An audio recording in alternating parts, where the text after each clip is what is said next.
So, okay everyone, here we are for our warm-up.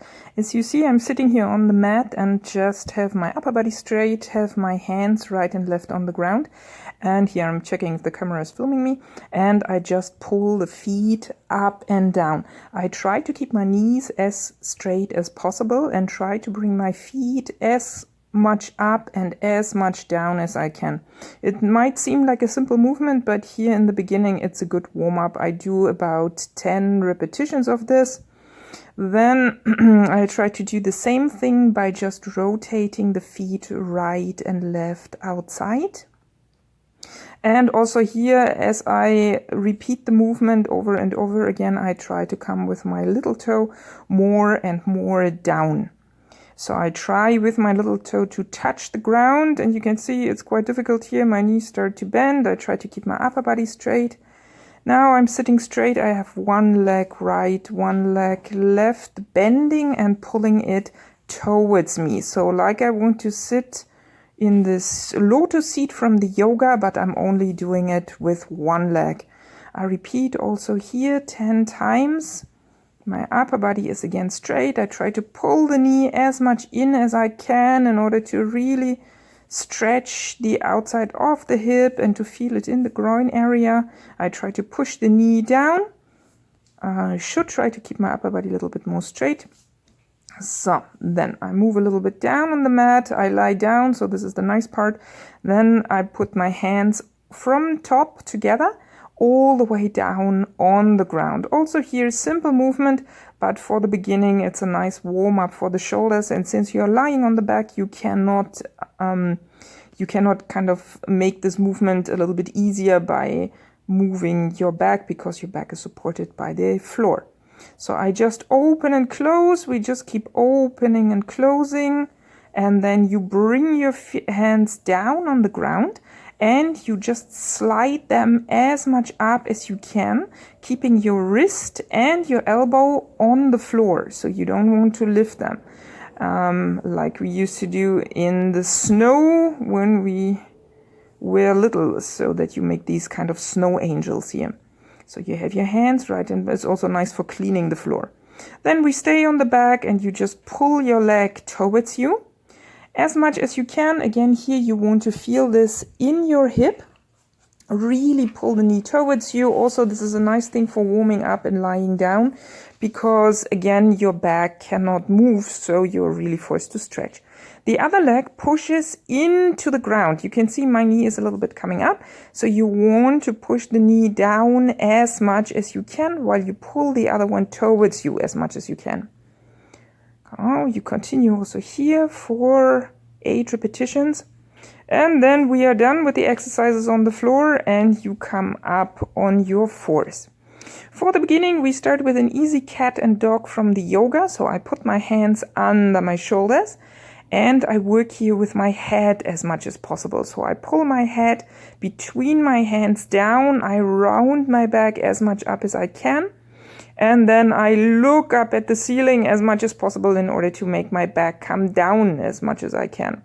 Well, these movements are nice when the spine hasn't had a lot of work for a bit. It's just to kind of get everything flexible. You can start easy and then work your way up. Up and down. I look up at the ceiling. Really go with your head as much up and down as possible since your spine is following what your head is doing. Okay, let's see how many we do. Keep going. Okay. Then you walk with your hands a little bit to the front and you stretch your hip as much back as you can. You come with your upper body then forward, then you stretch with your hip again back, and your head comes between your hands. So you don't want to round your neck. You want to just kind of give it a good cat stretch like the cats do in the morning. When I come to the front, I let my hip come a little bit down towards the ground, but not too much. And then I stretch again. Also here, start easy and then work your way up. Stretch long, have your elbows straight. Your hands, like I said before, are a little bit more in front than your shoulders. and stretch and back. Okay, so you see we are working our way up slowly. So here I'm having my one foot in front. I try to have like a 90-degree bending in the knee and a 90-degree bending in the hip. Then I shift all the way to the front. I come with my hands as much up as possible. I try to focus here on the ankle, to bend the ankle and bring the knee as much forward as I can. And on the way back, as you can see, I make the knee straight so that I get a little bit of stretching on the hamstrings. So I shift front and back, the hands come up and down. So this is a nice warm-up for the ankle joint and for the knee at the same time. If you want to make this a bit easier, you put your hands on your knee, so then you don't have to focus on the hands up. It might be a little bit easier with the balance. So then, of course, the other side as well. So again, 90-degree bending in the hip, 90-degree bending in the ankle, and I start shifting front and back. Coming back, I make the leg straight. Coming forward, I try to go with my knee over my foot as much as possible. So I also have a nice stretch on the front of the hip when on the right leg or on the opposite side. Again, we shift front and back, and keep going back and keep going front as much as possible. And then you want to go again back and front. And then we are finally into standing. Here we just check what the time is. We did about 6 minutes so far, so this is quite good for exercises on the floor. And now we start to make things a bit more dynamic. Again, the ankles first. So you stand on the spot and you just want to bring your heels as much up and down as you can, mobilizing the ankle.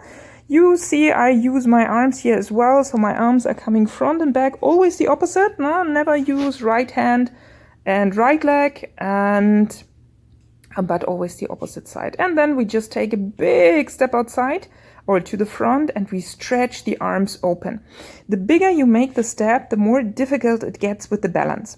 So when you want to start in the beginning easy, you make small steps. And also, as I show here, if it's a little bit too difficult with the balance, I just bend my arms, then they are not straight. I alternate the feet when I step forward, so both legs get a stretching and also my heart rate gets slightly up. And I try to have a nice rhythm in the movement. My fingers are open. Then we get to, again, warming up the hips. So this is the same movement we did before when we were lying down, but here we do it standing. Try not to lean too much to the back when you pull your leg up front, but try to keep your upper body straight. Just imagine you are having a glass of water on your head. Or, as I do here, you just hold on with one hand and you just stretch one side like 5 times, and then you shift over to the other side. But more dynamic it is when you go right and left. So here, not holding, but always put safety first, of course. So we do about 5 repetitions on each side. So when you do only one side, you repeat 5 times on one side and then 5 times on the other side as you turn. Come on. So now we go in circles. Now, of course, you don't have audio here, but don't be surprised how much your hip is clicking with this movement. So I'm standing and I'm trying to do big circles with my knee. My hip bones are pointing forward. You can see this here. I'm trying to indicate this by putting my hands on my hips. So I don't want to rotate my upper body. Or if you want to do it easier, you hold on with one hand and you just rotate on one side. So off we go, mobilizing the hip to the side. So you stand sideways on your mat and you take a step outside, you bend your knee and you push your hip back and down, trying to have your upper body and your hip in one long straight line. So again, here, the bigger you do the step, the more difficult the whole movement gets. So start easy in the beginning. Don't make the step like huge, but focus on a nice form. You don't want your upper body to be around and you want your hip to go back.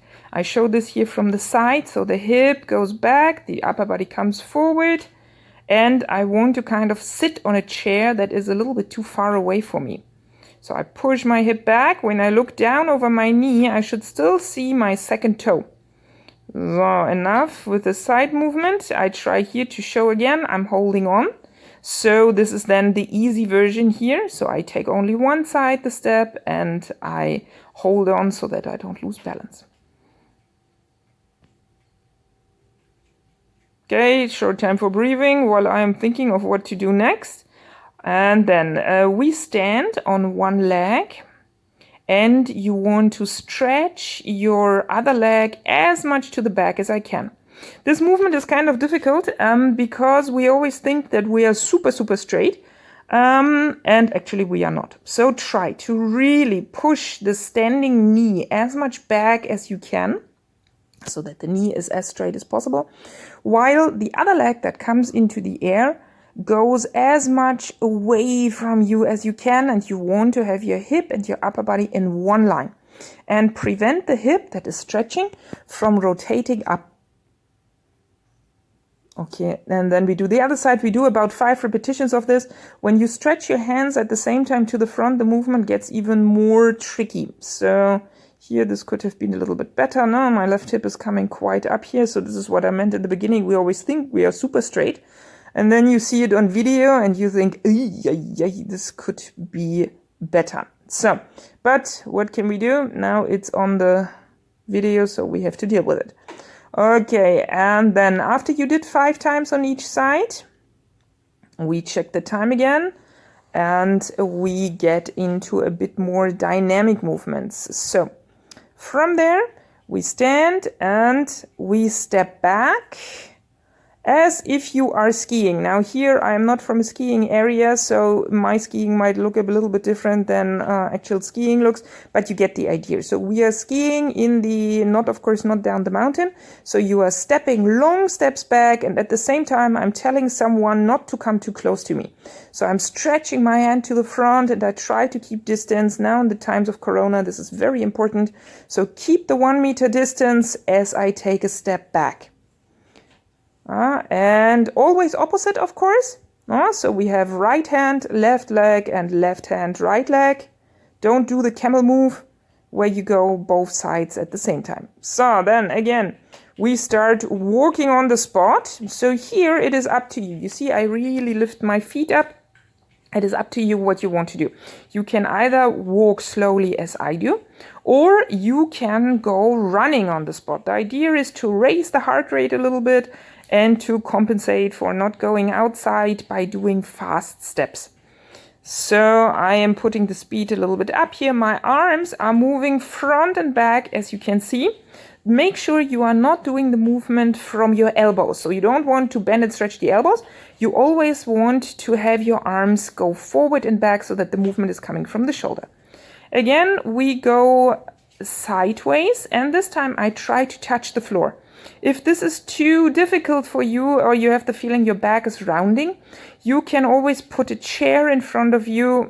We see here, my back is also not straight as I thought it would be, but okay. So you can put a chair in front of you and just put your hands on the chair and make sure that your back is more straight while you go, as you go down.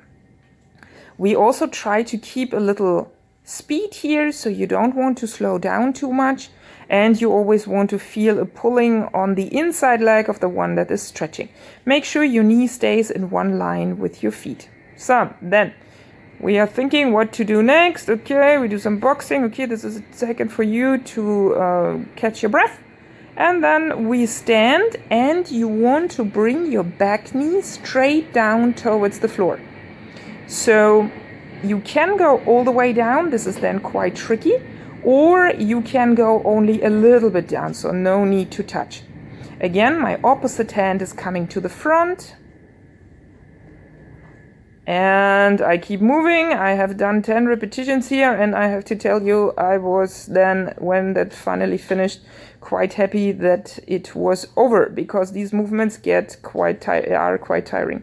Have your upper body long and straight. Don't lean too much to the front. Always keep this glass of water, or in our times, the Dettol on your head. Remember, we don't have too much of it, and go down. So then when the 10 repetitions are finished, we take the hands up above the head, we bend the knees, we step back into a high plank, and we come back, hands come up again. Here we want to do 10 repetitions. If this is too difficult in the beginning, you can always go and get something where you can put your hands on. So I will go in a second. Yes, so now here I am gone. And I get a chair. Now, as we can see, a chair with wheels is not the most clever thing to do because it moves. So this is why I take something like this here now, like the equalizer. But of course, you can take a normal chair that you get from the kitchen. You take your hands up above your head. You put the hands on the chair or the equalizer. You come with your hip forward and again up and back and up, and you keep a nice speed. You want to, again, remember, you want to also have a like cardio workout, so you want to move quickly. And when the 10 repetitions are finished, we are done with the warm-up. One last repetition, and then that's it. This is our warm-up, and then I will see you for the workout in a later video.